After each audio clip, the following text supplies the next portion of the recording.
Mi marido intentó incriminarme. No era amor. Él quería todo lo que yo tenía, pero yo descubrí su plan antes de que fuera demasiado tarde. Me llamo Rosa Méndez, tengo 69 años, y durante 42 años creí que mi matrimonio era sólido como las raíces de los árboles centenarios que rodean mi hacienda. Qué equivocada estaba. Para seguir acompañando las historias de sombra de la tía Rosa, sigue nuestra página. Deja el nombre de tu ciudad en los comentarios para saber hasta dónde llegan mis historias. Todo comenzó un martes por la mañana, cuando encontré un sobre sin remitente en el buzón de la entrada principal. La hacienda Las Tres Rosas había pertenecido a mi familia por 4 generaciones. Mis abuelos la construyeron con sudor y sacrificio, mis padres la hicieron prosperar, y yo juré protegerla hasta mi último aliento.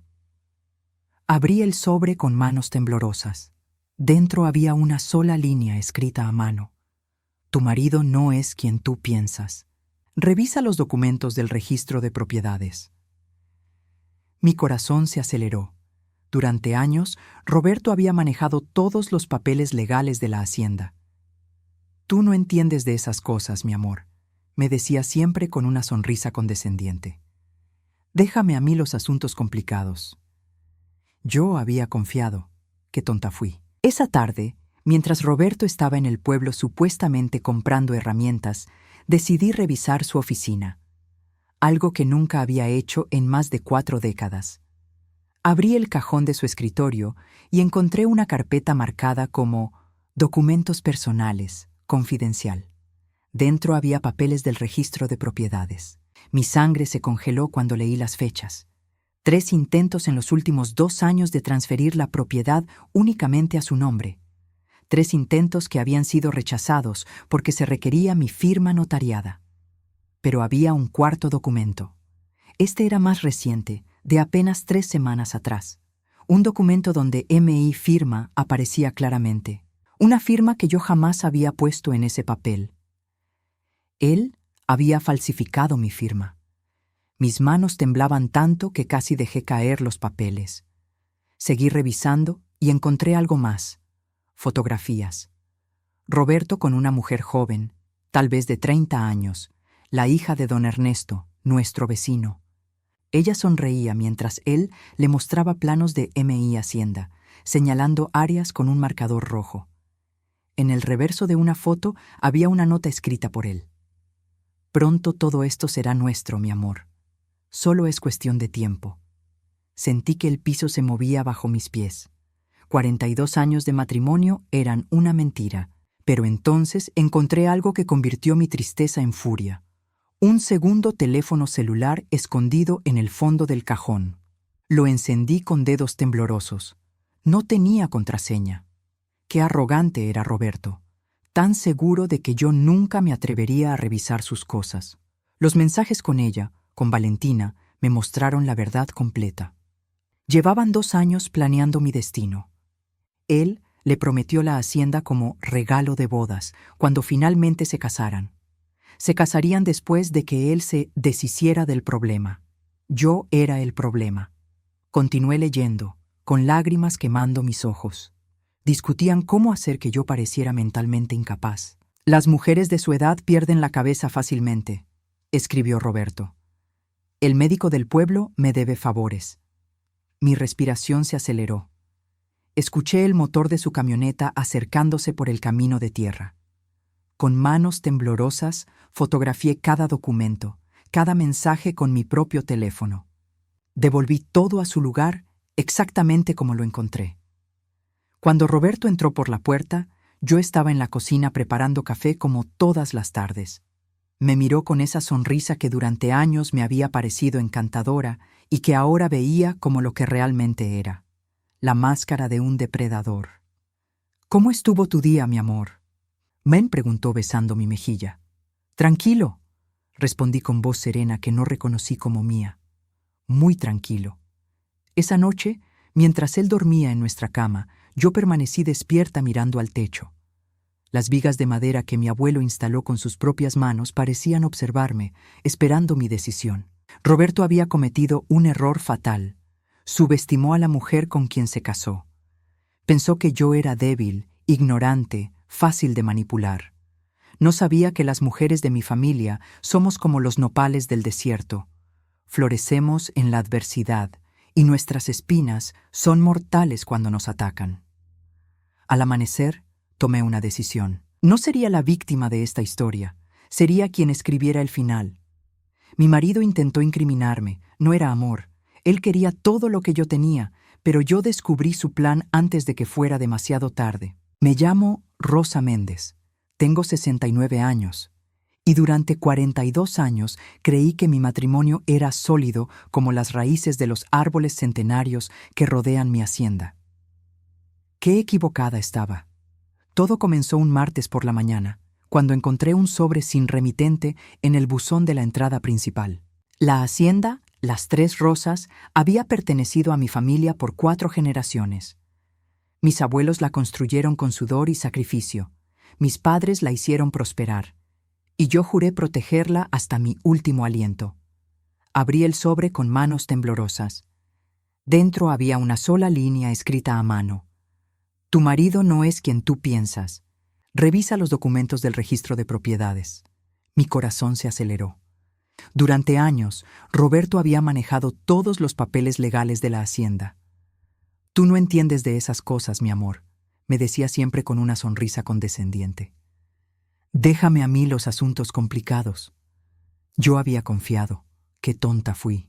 Esa tarde, mientras Roberto estaba en el pueblo supuestamente comprando herramientas, decidí revisar su oficina, algo que nunca había hecho en más de 4 décadas. Abrí el cajón de su escritorio y encontré una carpeta marcada como Documentos Personales, Confidencial. Dentro había papeles del registro de propiedades. Mi sangre se congeló cuando leí las fechas. 3 intentos en los últimos 2 años de transferir la propiedad únicamente a su nombre. 3 intentos que habían sido rechazados porque se requería mi firma notariada. Pero había un cuarto documento. Este era más reciente, de apenas 3 semanas atrás. Un documento donde mi firma aparecía claramente. Una firma que yo jamás había puesto en ese papel. Él había falsificado mi firma. Mis manos temblaban tanto que casi dejé caer los papeles. Seguí revisando y encontré algo más. Fotografías. Roberto con una mujer joven, tal vez de 30 años, la hija de don Ernesto, nuestro vecino. Ella sonreía mientras él le mostraba planos de mi hacienda, señalando áreas con un marcador rojo. En el reverso de una foto había una nota escrita por él. Pronto todo esto será nuestro, mi amor. Solo es cuestión de tiempo. Sentí que el piso se movía bajo mis pies. 42 años de matrimonio eran una mentira. Pero entonces encontré algo que convirtió mi tristeza en furia. Un segundo teléfono celular escondido en el fondo del cajón. Lo encendí con dedos temblorosos. No tenía contraseña. Qué arrogante era Roberto, tan seguro de que yo nunca me atrevería a revisar sus cosas. Los mensajes con ella, con Valentina, me mostraron la verdad completa. Llevaban 2 años planeando mi destino. Él le prometió la hacienda como regalo de bodas cuando finalmente se casaran. Se casarían después de que él se deshiciera del problema. Yo era el problema. Continué leyendo, con lágrimas quemando mis ojos. Discutían cómo hacer que yo pareciera mentalmente incapaz. Las mujeres de su edad pierden la cabeza fácilmente, escribió Roberto. El médico del pueblo me debe favores. Mi respiración se aceleró. Escuché el motor de su camioneta acercándose por el camino de tierra.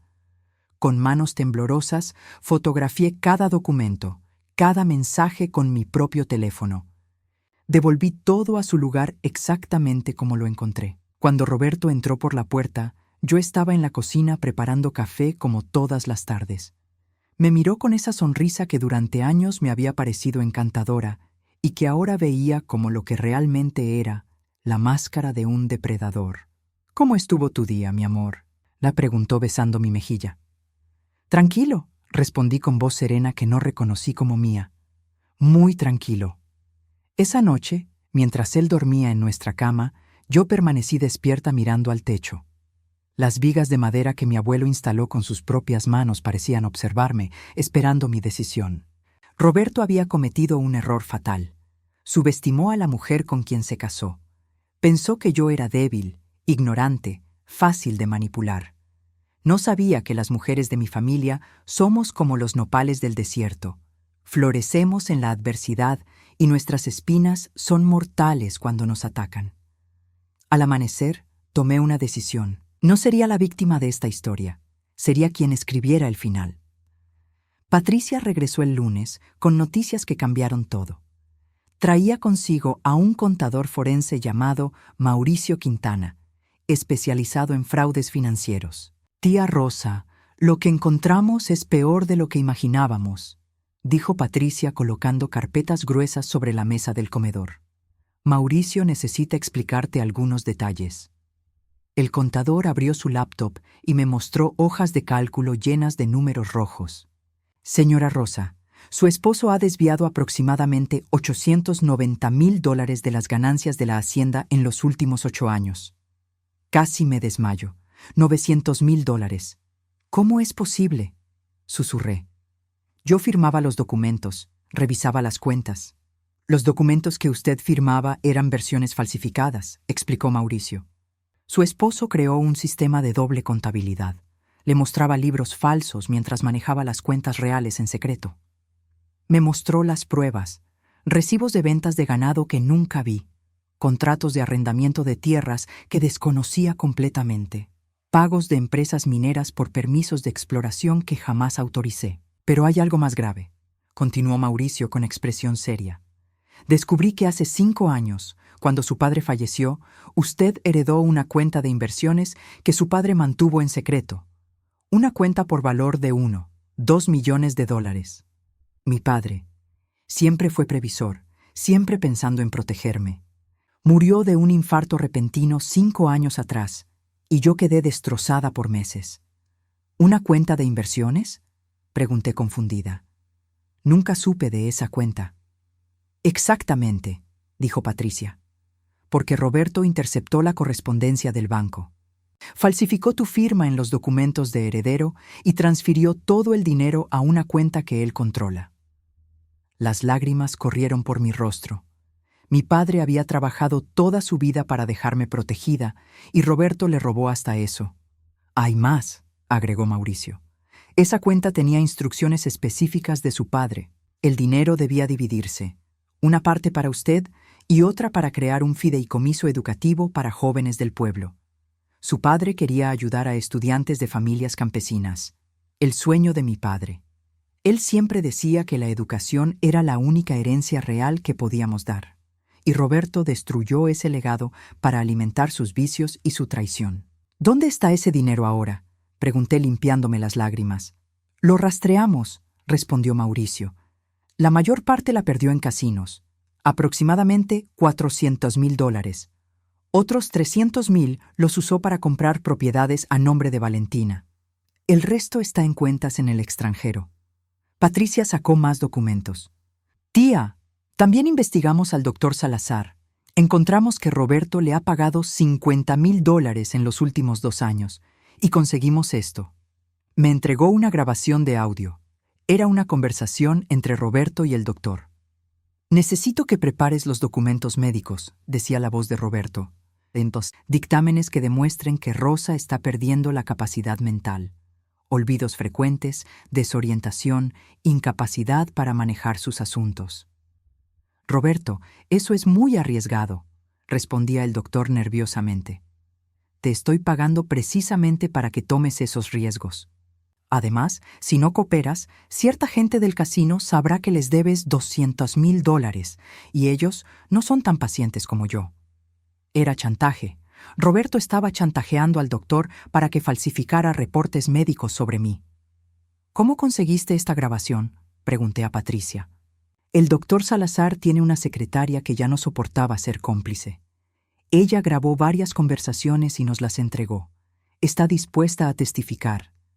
En ese momento escuché el motor de la camioneta de Roberto. Llegaba más temprano de lo esperado. «Escondan todo», dije rápidamente. Patricia y Mauricio guardaron los documentos en sus maletines y salieron por la puerta trasera justo a tiempo. Roberto entró con una sonrisa extraña. Mi amor, tengo buenas noticias. Hablé con un geriatra excelente en la ciudad. Creo que deberías hacerte unos chequeos. Últimamente te he notado un poco olvidadiza. Ahí estaba, el plan en acción. Ya había comenzado a construir la narrativa de mi supuesta incapacidad mental. ¿Olvidadiza yo?, pregunté haciéndome la confundida. No me había dado cuenta. Sí, mi amor, el otro día olvidaste dónde pusiste las llaves y confundiste la fecha de la reunión del banco. Mentiras, yo nunca olvidé nada de eso. Pero él estaba creando una historia falsa para cualquiera que preguntara después. Tal vez tengas razón, dije suavemente. ¿Cuándo es la cita con ese doctor? Este viernes, ya hice la cita. Don Ernesto se ofreció a llevarnos en su camioneta. Por supuesto, don Ernesto, su cómplice, presente para asegurar que todo saliera según el plan. Qué amable de su parte, dije sonriendo. Esa noche, mientras Roberto dormía, salí al portal de la casa. Las estrellas brillaban sobre la hacienda como lo habían hecho durante generaciones de mi familia. Mi abuelo solía decir que las estrellas eran los ojos de nuestros antepasados, cuidándonos desde el cielo. Papá, susurré mirando al cielo, prometo que no dejaré que roben tu legado. Prometo que haré justicia. El viento nocturno movió las ramas de los árboles y por un momento sentí que mi padre me respondía. Roberto y sus cómplices habían cometido un error fatal. Pensaron que una mujer mayor, viuda y sola, sería presa fácil. No sabían que estaban enfrentándose a 4 generaciones de mujeres fuertes que construyeron esta tierra con sus manos. La tormenta que ellos sembraron estaba por desatarse, y yo sería el rayo que los destruiría a todos. El martes por la mañana, mientras Roberto revisaba sus cultivos, recibí una llamada de Patricia. Tía, tengo al abogado perfecto para tu caso. Se llama Javier Montes. Es especialista en fraude patrimonial y tiene un récord impecable. Puede venir mañana. Que venga, respondí con determinación, pero que sea discreto. Nadie puede saber. El miércoles, Javier Montes llegó a la hacienda cuando Roberto estaba en el pueblo. Era un hombre de unos 50 años, con mirada inteligente y modales profesionales. Pasamos 4 horas revisando cada documento, cada prueba, cada grabación. Cuando terminamos, Javier se recostó en la silla con expresión seria. Señora Rosa, su caso es sólido. Tenemos evidencia de fraude, falsificación de documentos, robo, chantaje y conspiración. Roberto y sus cómplices enfrentan años de prisión. ¿Qué debo hacer?, pregunté. Primero, no ir a esa cita del viernes con el geriatra. Es una trampa para crear evidencia falsa contra usted. Segundo, necesitamos actuar rápido antes de que Roberto intente transferir más activos o huir. Javier desarrolló un plan brillante. En lugar de confrontar a Roberto directamente, construiríamos una trampa legal perfecta. Haremos que Roberto se incrimine solo, explicó Javier, con cámaras y grabadoras ocultas. Necesitamos que confiese sus planes en audio y video. Esa tarde, técnicos discretos instalaron cámaras en la oficina de Roberto y micrófonos ocultos en varios puntos de la casa. Todo legal, todo autorizado por orden judicial que Javier consiguió en tiempo récord. El jueves decidí hacer algo arriesgado pero necesario. Llamé a Roberto a su oficina. Mi amor, he estado pensando en esa cita de mañana. Le dije con voz temblorosa y confundida. Estoy asustada. ¿Y si el doctor encuentra algo grave? Roberto me abrazó con falsa ternura. No te preocupes, solo son exámenes de rutina. Es que últimamente me siento tan confundida, continué actuando. A veces olvido cosas. No sé si podré seguir manejando la hacienda sola. Vi un brillo en sus ojos. Estaba cayendo en la trampa.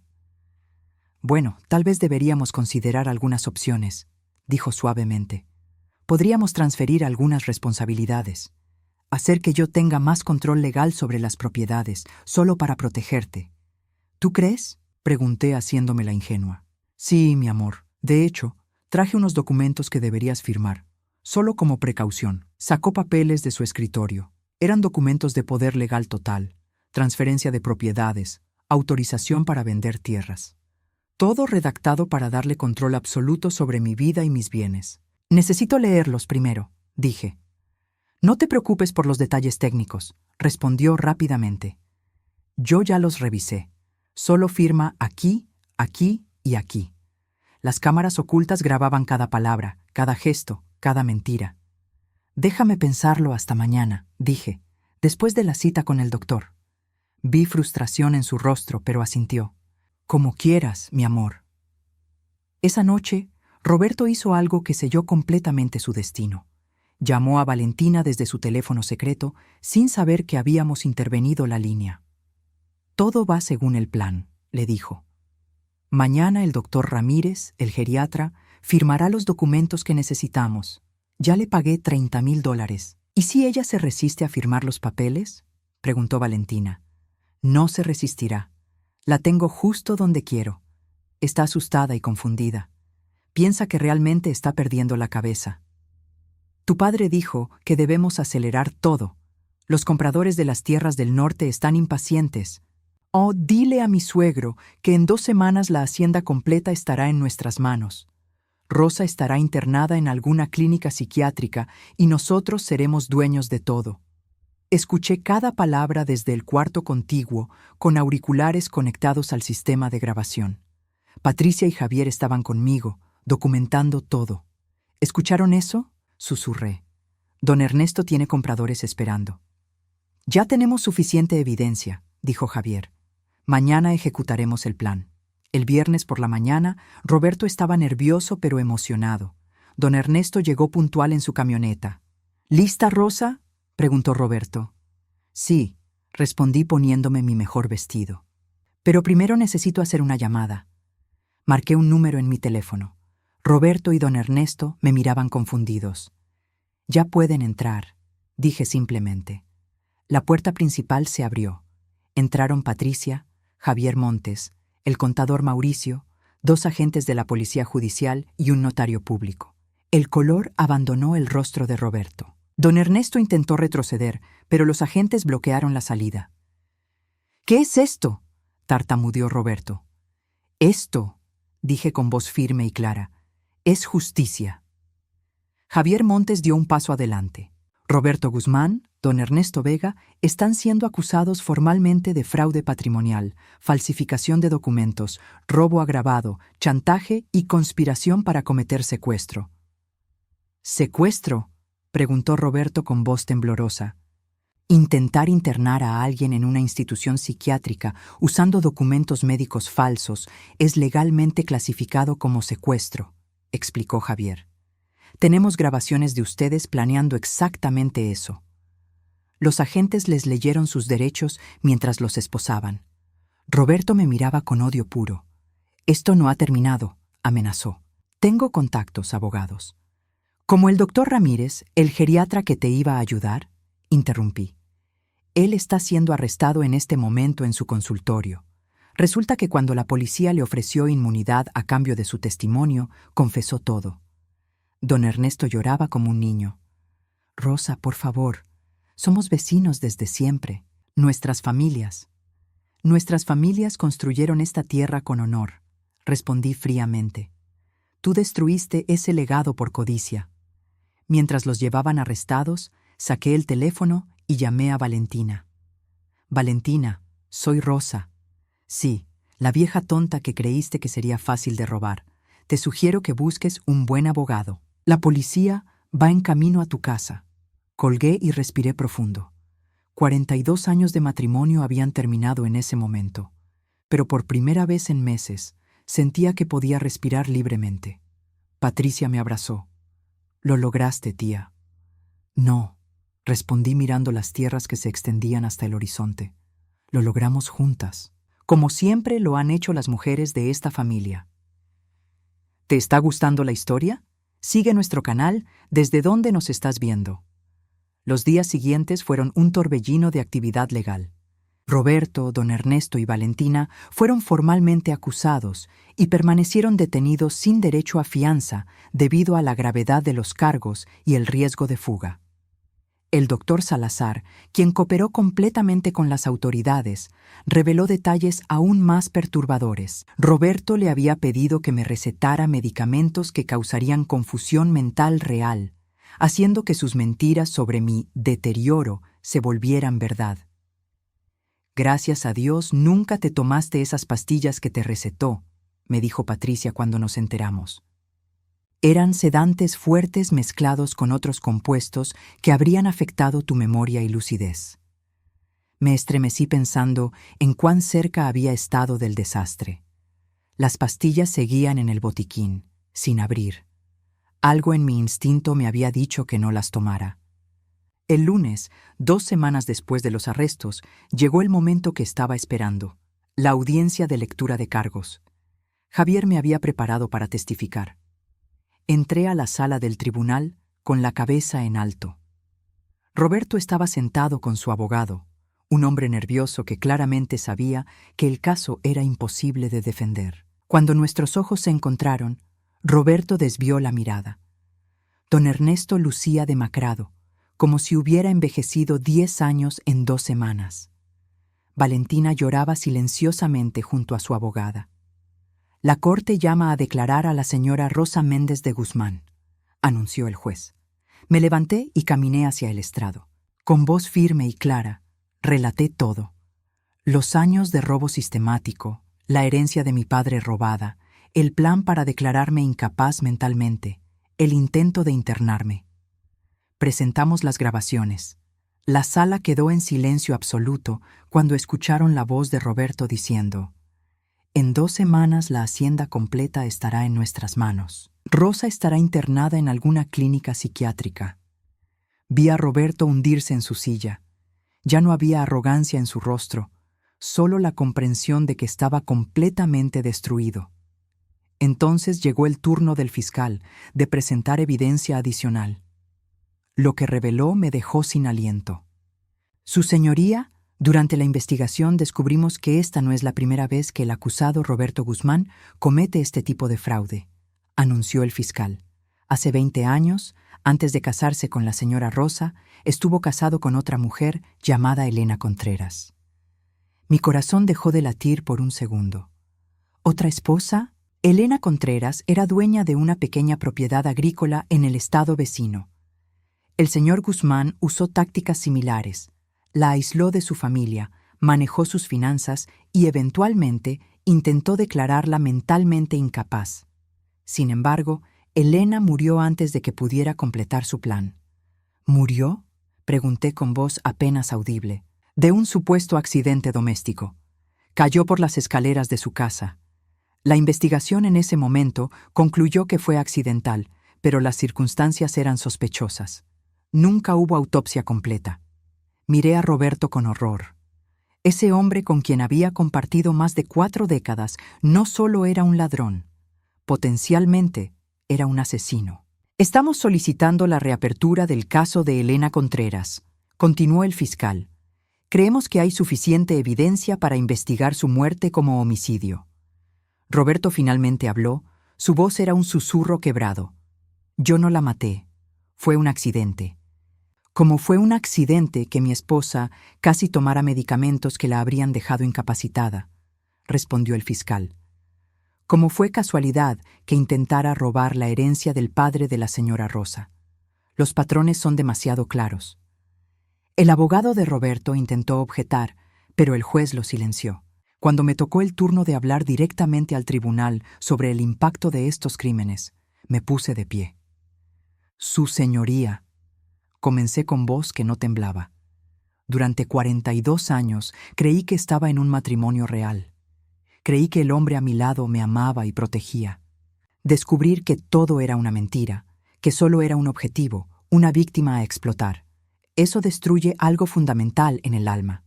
Hice una pausa, mirando directamente a Roberto. «Pero lo que más me duele no es lo que me hizo a mí. Es pensar en mi padre, trabajando hasta su último día para asegurar mi futuro y el de los jóvenes del pueblo. Él murió creyendo que me había dejado protegida. Y este hombre», señalé a Roberto, «robó ese legado. Robó los sueños de mi padre. Robó el futuro de docenas de jóvenes que habrían recibido becas educativas. Vi lágrimas en los ojos de varios presentes en la sala.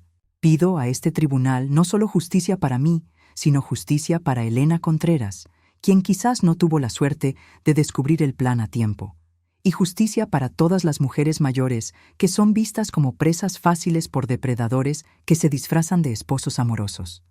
El juez asintió solemnemente.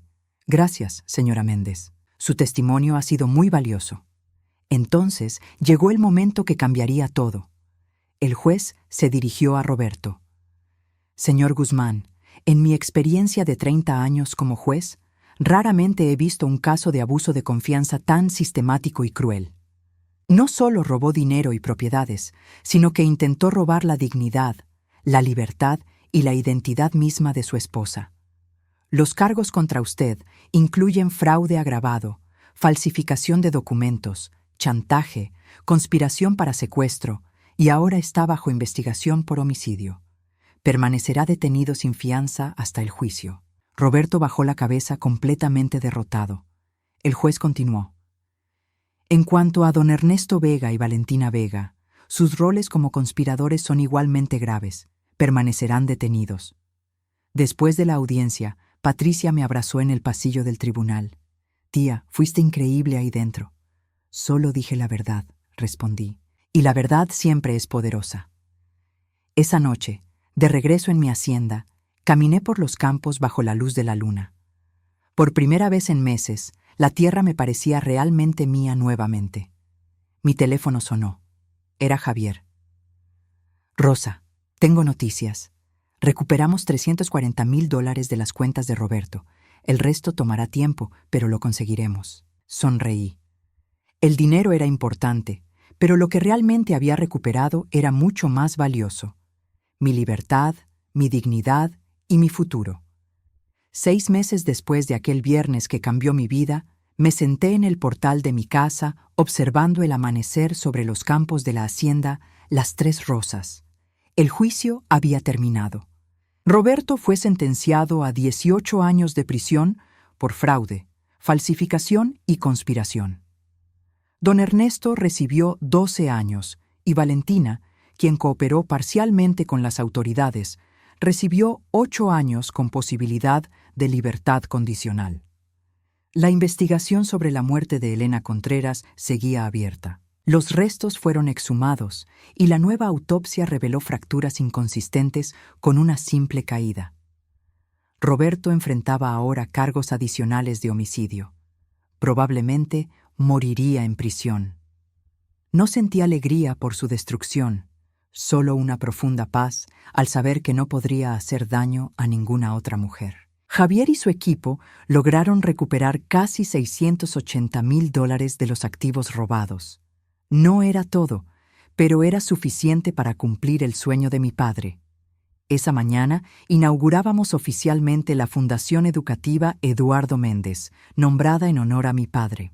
Con el dinero recuperado, más mis propias contribuciones, establecimos un fondo que otorgaría becas universitarias a jóvenes de familias campesinas de la región. Tía Rosa, ya están llegando, anunció Patricia desde la puerta. Llevaba un elegante traje azul y una carpeta llena de documentos de la fundación. Me puse de pie, alisando mi vestido tradicional bordado, el mismo que usó mi abuela en ocasiones especiales. Hoy era una ocasión especial. En el patio principal de la hacienda habíamos montado una carpa blanca. Más de 200 personas del pueblo llegaron para la ceremonia. Familias campesinas, maestros, autoridades locales y los 15 jóvenes que recibirían las primeras becas. Mientras caminaba hacia el podio, vi rostros llenos de esperanza. Algunos de estos jóvenes eran hijos de trabajadores que habían servido a mi familia por generaciones. Otros eran simplemente soñadores que no tenían recursos, pero sí talento y determinación. Buenos días a todos, comencé. Hoy no solo inauguramos una fundación. Hoy honramos la memoria de un hombre que creyó que la educación es la herencia más valiosa que podemos dejar. Hablé sobre mi padre, sobre su visión, sobre cómo incluso después de su muerte, su amor me protegió al dejar esa cuenta de inversiones que eventualmente desenmascaró a Roberto. Mi padre solía decir que la tierra nos da frutos cuando la cuidamos con respeto. Lo mismo pasa con las personas. Cuando invertimos en ellas, cuando les damos oportunidades, florecen de maneras que ni imaginamos. Llamé a cada becario por su nombre. Uno a uno subieron al estrado para recibir su carta de aceptación y el cheque que cubriría sus estudios universitarios completos. Había futuras doctoras, ingenieros, maestros, abogados, cada uno con historias de sacrificio familiar, de levantarse antes del alba para trabajar en el campo antes de ir a la escuela, de estudiar bajo lámparas de aceite porque no había electricidad. Cuando la ceremonia terminó, una joven llamada Lupita se me acercó con lágrimas en los ojos. Señora Rosa, mi abuela trabajó limpiando casas toda su vida para que mi madre pudiera estudiar secundaria. Mi madre trabajó en el mercado para que yo pudiera terminar la preparatoria. Yo seré la primera en nuestra familia en ir a la universidad. Voy a estudiar medicina. Y algún día regresaré a este pueblo como doctora para cuidar a familias como la mía. La abracé mientras llorábamos juntas. Esto era lo que mi padre había soñado. Cadenas generacionales de pobreza rompiéndose, futuros transformándose. Por la tarde, después de que todos se fueron, caminé sola por la hacienda. Las tierras lucían diferentes ahora. Patricia me había ayudado a modernizar algunas operaciones. Contratamos a un administrador honesto y transparente. Instalamos sistemas de riego eficientes. Plantamos nuevos cultivos. La hacienda estaba prosperando de maneras que nunca lo hizo bajo el manejo de Roberto. Resulta que cuando no hay robo sistemático, una granja bien administrada es muy rentable. Me detuve junto al árbol donde mi padre solía sentarse a tomar café cada mañana. Coloqué mi mano sobre la corteza rugosa. «Lo logré, papá», susurré. «Tu sueño está vivo, y voy a asegurarme de que ninguna mujer en esta región sufra lo que yo sufrí, porque esa era mi segunda misión». Con parte del dinero recuperado y con el apoyo de Patricia, establecimos también un centro de asesoría legal gratuita para mujeres mayores. Muchas habían estado calladas sobre abusos financieros por parte de familiares, demasiado avergonzadas o asustadas para hablar. Ahora tenían un lugar seguro, y mi historia, que se había difundido por toda la región, les daba esperanza de que la justicia era posible. Mi teléfono sonó. Era un mensaje de la secretaria del doctor Salazar, quien me había ayudado con las grabaciones. «Señora Rosa, gracias por ayudarme a encontrar trabajo en el hospital de la ciudad. Por primera vez en años puedo dormir tranquila sabiendo que trabajo en un lugar honesto». Sonreí. La justicia tenía muchas formas.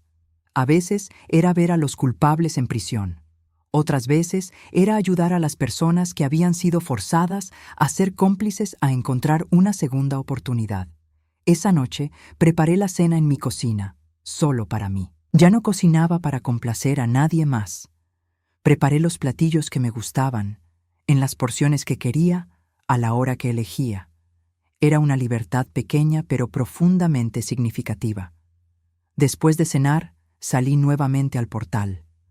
El cielo estaba despejado y las estrellas brillaban intensamente. Pensé en todas las mujeres que habían construido esta tierra antes que yo. Mi bisabuela que crió 8 hijos sola cuando su esposo murió en la Revolución.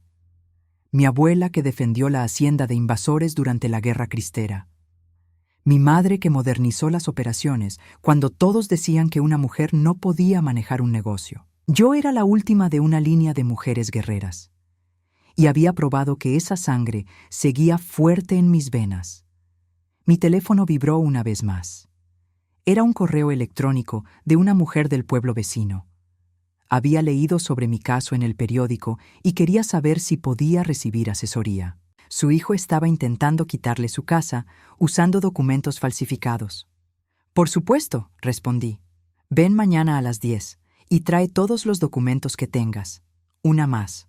Una mujer más que no sería víctima.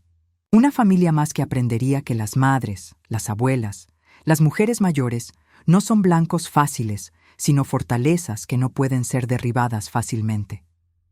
Me recosté en mi mecedora, la misma donde mi abuela solía sentarse, y cerré los ojos. El viento nocturno traía el aroma de la tierra húmeda y el jazmín que florecía cerca del portal. Mi nombre es Rosa Méndez. Tengo 69 años. Sobreviví a 42 años de engaño. Perdí un matrimonio, pero recuperé mi vida. Perdí dinero, pero gané mi libertad. Y aprendí la lección más importante de todas. El amor verdadero nunca te roba tu dignidad. Nunca te hace sentir pequeña. Nunca conspira contra ti. El amor verdadero te hace más fuerte, no más débil. Yo no encontré ese amor en Roberto, pero lo encontré en mi tierra, en mi familia, en las jóvenes como Lupita que llevarían mis sueños hacia el futuro, y sobre todo, lo encontré en mí misma. La hacienda Las Tres Rosas seguiría floreciendo por generaciones, y yo había asegurado que lo haría en manos de mujeres fuertes que nunca olvidarían su valor. El viento sopló más fuerte, moviendo las ramas de los árboles en una danza antigua, y en ese sonido escuché la voz de todas las mujeres de mi familia susurrando una verdad eterna. Somos inquebrantables. Fin pon.